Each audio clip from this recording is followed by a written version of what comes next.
Après plusieurs années après plusieurs années dans le terrain, quel est le type de discours que vous avez, que vous voulez compter leur servir, peut-être pour les convaincre? C'est simple, je dirai la vérité et aussi j'essaierai de c'est-à-dire de leur revitaliser leur mémoire collective, parce que c'est des gens qui ont passé et qui ont montré leurs limites. Donc s'ils veulent revenir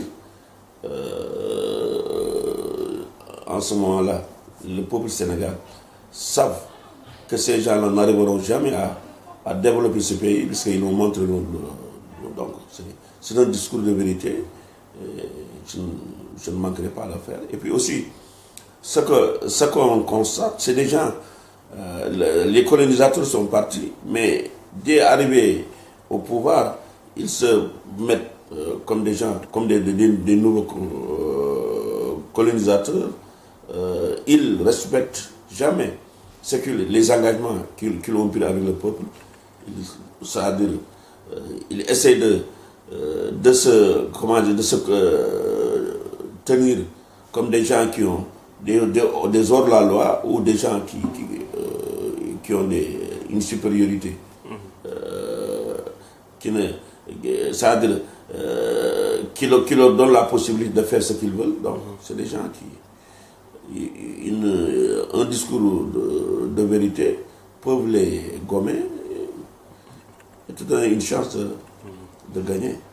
Revenons à la question. Vous êtes conscient que vous avez une épreuve difficile à surmonter devant les Sénégalais. Vous faisiez allusion à cette longévité à les partis politiques. Qu'est-ce que vous en pensez par rapport à cette longévité? Oui, cette longévité, c'est-à-dire on ne peut pas le nier, parce que c'est des gens qui ont venu après l'indépendance, mais ils ont montré leurs limites, parce que le développement qu'ils essayaient de faire ou de poser au Sénégal, ça a raté, parce qu'ils n'ont pas cette culture de justice. C'est des gens qui ont gaspillé l'argent du pays.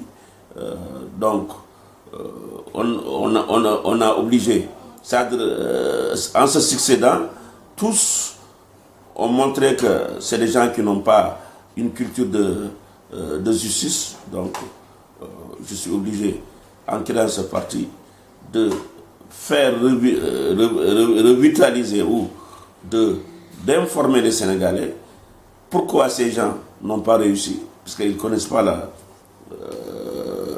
justice sociale, ils ne respectent pas aussi leurs engagements.